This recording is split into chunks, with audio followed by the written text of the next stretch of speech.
વડોદરા શહેરના સત્તાધીશોને જગાડવા માંગીશ, એમના પોસ્ટરોને ખાડા પાસે લગાવીને એક વિરોધ નોંધવા માંગુ છું, કારણ કે વડોદરા શહેરને સ્માર્ટ સિટી બનાવવાની વાતો જે ભાજપના સત્તાધીશો કરી રહ્યા છે, જે વડોદરા શહેરના મ્યુનિસિપલ મેયર અને કમિશનર કરી રહ્યા છે, એ ક્યાંક ને ક્યાંક પ્રજાને બેવકૂફ બનાવી રહ્યા છે। આજે તમે ફતેગંજ વિસ્તારમાં 6 મહિનાથી રોડનું કામ કરતા હોય અને હજુ પણ રોડનું કામ પૂર્ણ ના થતું હોય તો તમારા માટે એ શરમજનક વસ્તુ છે।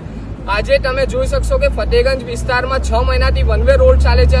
લોકોને કેટલી હાલાકી ભોગવવામાં આવી છે, એ મેયર કે મ્યુનિસિપલ કમિશનરને દેખાવામાં નથી આવતું। તો આજે હું તમારો પોસ્ટર લગાવીને વિરોધ નોંધાવીશ અને તાત્કાલિક ધોરણે આ ફતેગંજ વિસ્તારનો રોડ અને વડોદરા શહેરના તમામ ખાડાઓને પૂરવામાં આવે એવી માંગણી પણ કરીશ, કારણ કે વડોદરા શહેરની પ્રજાએ ભાજપ સરકારને ખોબે ખોબે ભરીને વોટ આપ્યા છે, તો એ વોટ તમને કામ કરવા માટે આપ્યા છે, નહીં કે પ્રજાના પૈસાએ તમને લહેર કરવા માટે આપ્યા છે। તો હું બીજી અપીલ વડોદરાવાસીઓને પણ કરીશ કે તમે તમારા ઘરની આસપાસ જેટલા પણ ખાડા પડતા હોય એ તમામ જગ્યાએ એમનો બેનર લગાવીને વિરોધ નોંધાવો, કારણ કે આ ભાજપના સત્તાધીશો અને મ્યુનિસિપલ મેયર અને કમિશનર ક્યાંક ને ક્યાંક ઊંઘમાં બેસી ગયા છે।